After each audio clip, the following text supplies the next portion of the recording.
Hello guys, Zeb from New Zealand. So I think it's been a month now. I have done my last video, even though there was lots of repairs, but I sometimes find it hard to take the time out and do the videos. So um, today the video I'm doing is on an iPhone X, which is touch is not working. And we all know that iPhone X series and up all the boards are there interposer. They have got two layer of boards.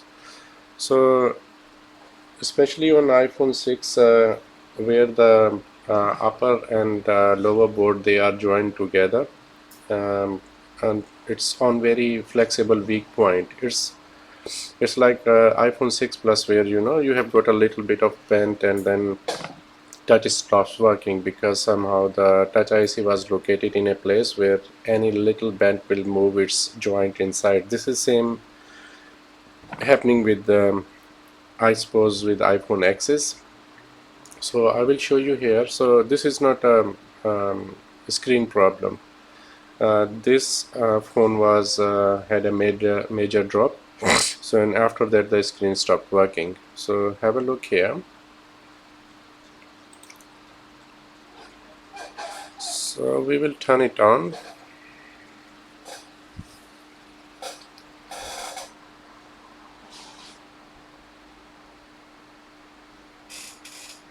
It's actually on, it's just that I'm pushing the power button. See, touch is not working. So this is non-good battery, non-good screen.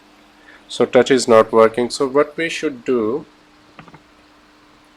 so if you've got a phone like this, so you have got non-good battery, non-good, sorry, screen, and then still the touch is not working. So the first thing you should be looking at is first examine the area around the where the touch connector is. If all looks okay, you don't see any burning capacitors or fuses, the next thing you should be doing is to check in the diode mode and to find out where the problem is. So I will show you here, guys. So let's I will put the board on the same orientation as this is here. So these are our touch FPC connectors, and we will check in diode mode.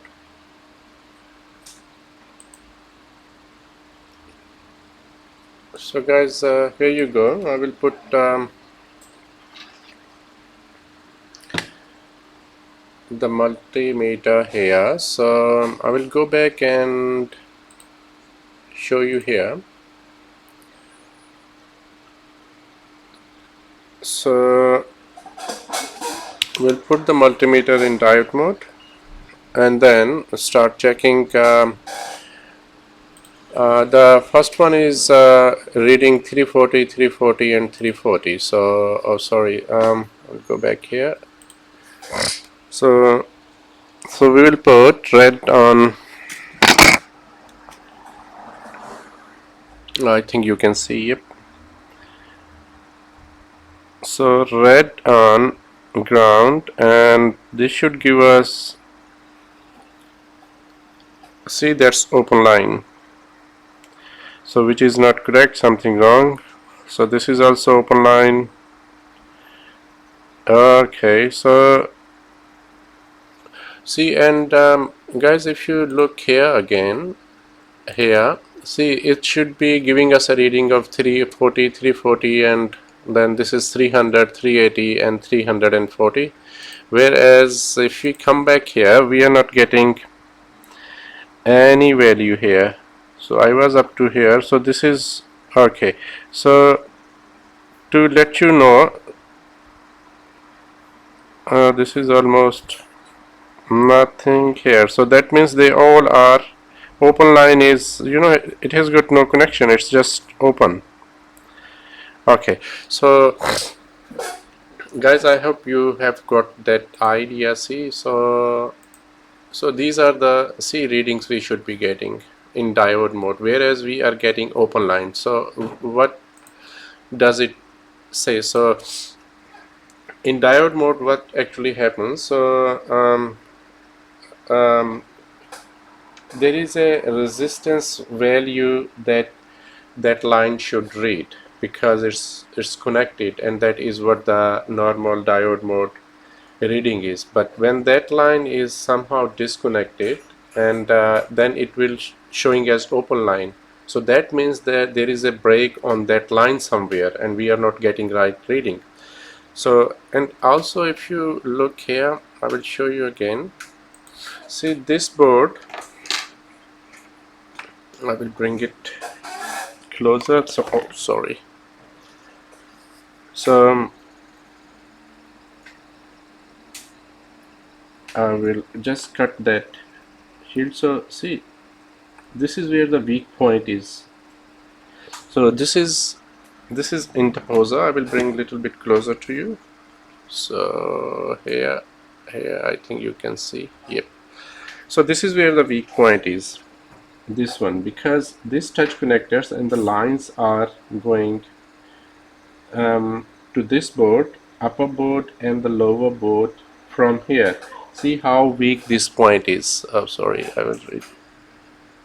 So with any sort of damage that put pressure on it, see, I can see there is a little bit of gap here as well. So this is where the problem is.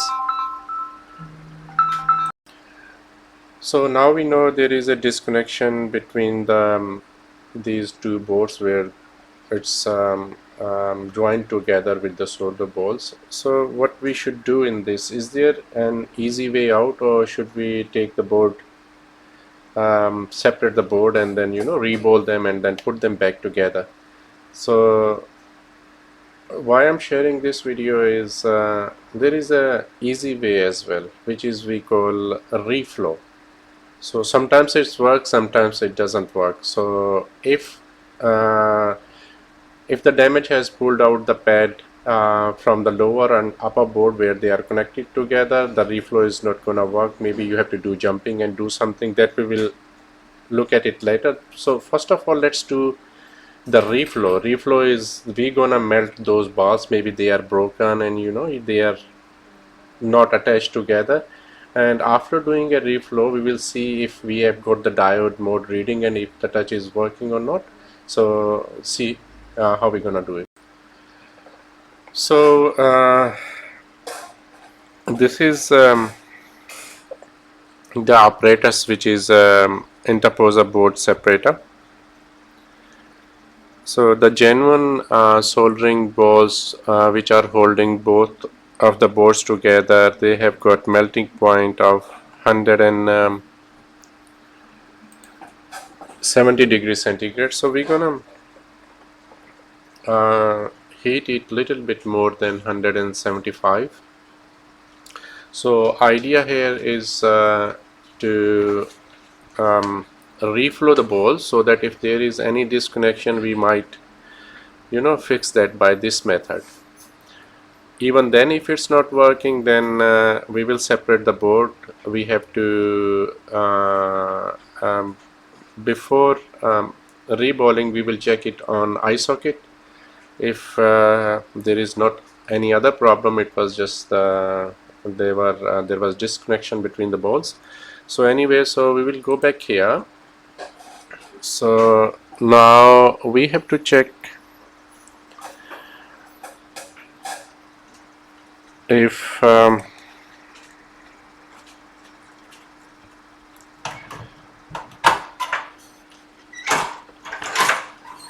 so I'm looking for a little bit of movement on the board, and then maybe I will just do a little bit press down.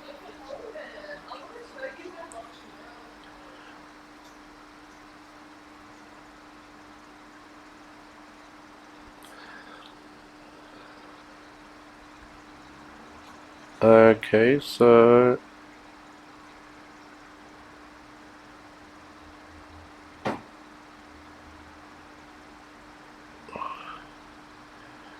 and I will just do a little bit of press here. because as I told you before, this is the weak point. So what I'm doing, because the temperature now is around 180 degrees centigrade, and the balls must be, they are melting, and this is where I'm trying to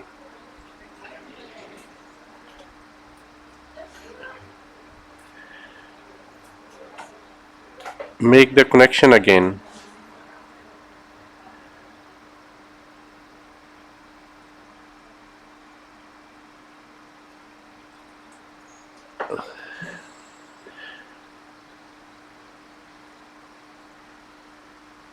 So this is the easy way. uh, I have already done this successfully few times, but sometimes we have to separate the board.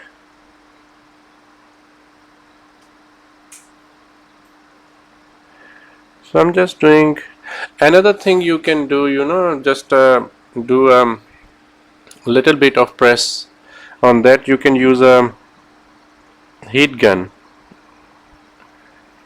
so that air flow will press it little bit down.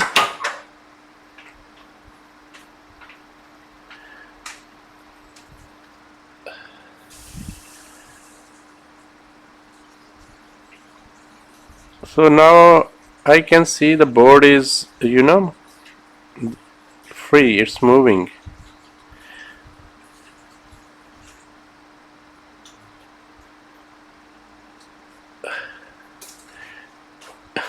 If you are not doing it right, you might end up a shorted board. Anyway, so that is done. Now I will stop it and let it cool down.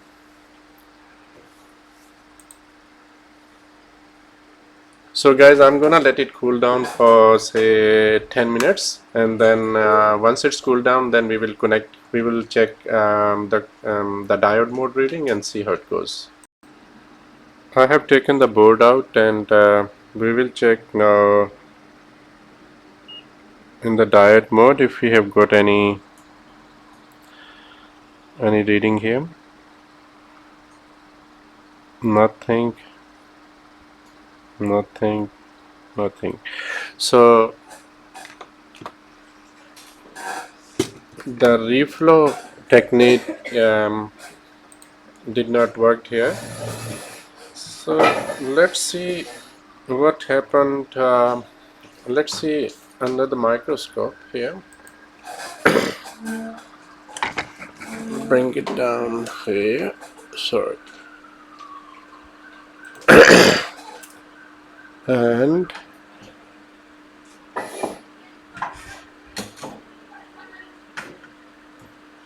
I'm just examining the board. So see, this is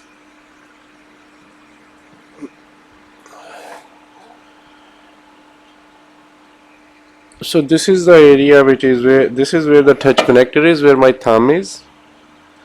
And then do you see here,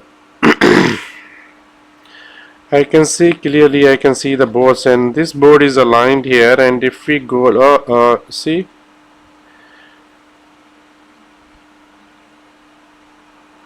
so this is all bent from here. See, I think you guys can see. So maybe the impact was pretty bad, that has separated the board. So anyway, so now we will what we will do, we will separate the boards, interpose the boards, and then we will use eye socket and see how it goes.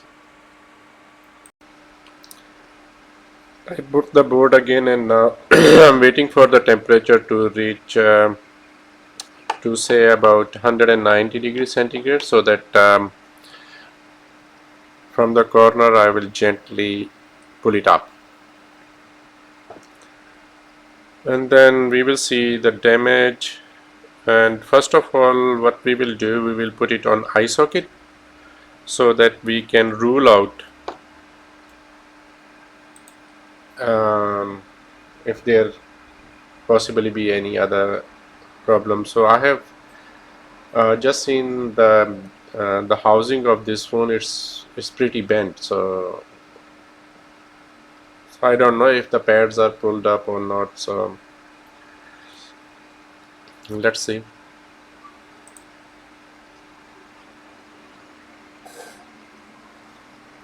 So I have already cut this part out, and most of the solder balls around here, they are grounded, and we know the grounded has got more thermal mass. They are last to melt. So I would do it from here. The board is bent. See, this is this way here. So I only want to pull it up when it just comes out. No force.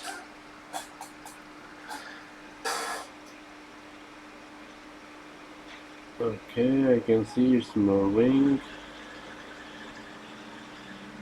Don't want to do any force. Yep. And there you go. Okay, I will gently just take it out. Here.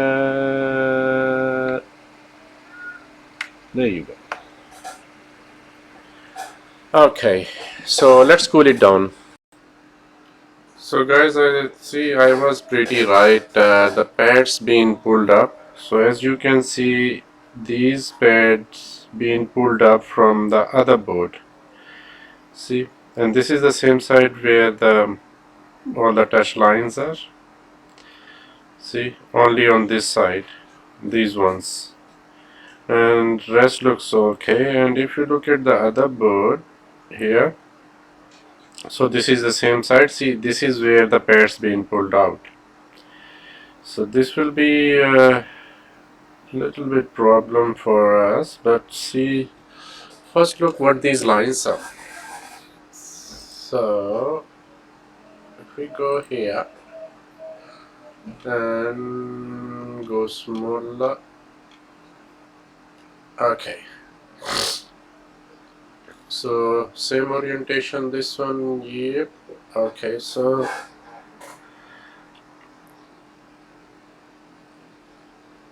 okay, see, this is PP3 or 3 volt S2 line, and this pad is being pulled up, and the next one is ground, that doesn't matter, and the next one is, come on, click.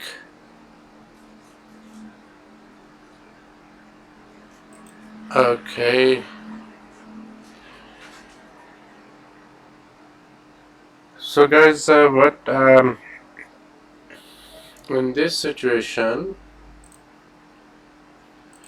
first of all, what I will do is I will clean the area, and once the area is cleaned, I will see, you know, if that little bit of connection is there, then I will use eye socket and see how it goes.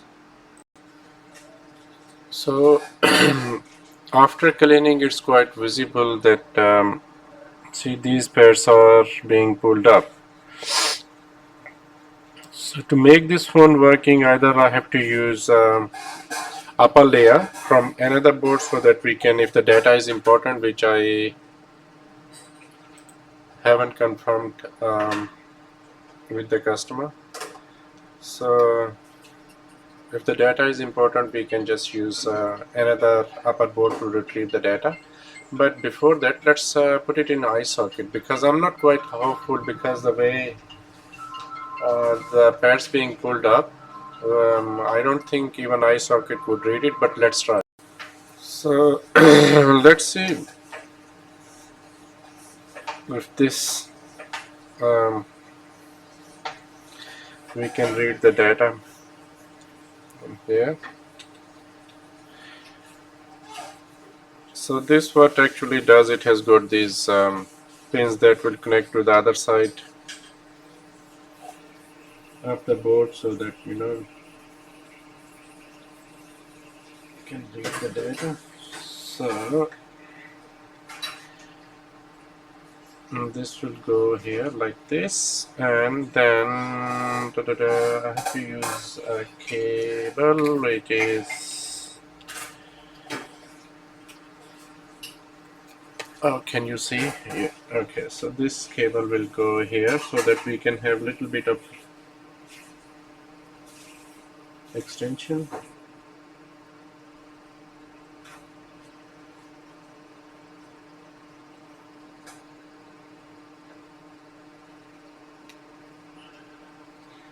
And then this will come from here, and then we will lock it, and then I will zoom out so that you can see here.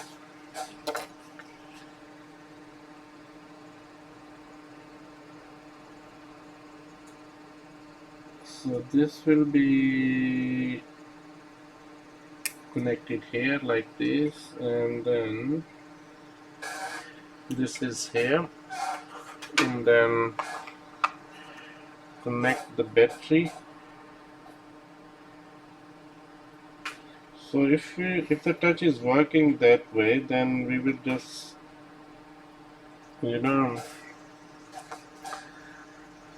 solder it back, reball it, and then should work. So let's turn it on here.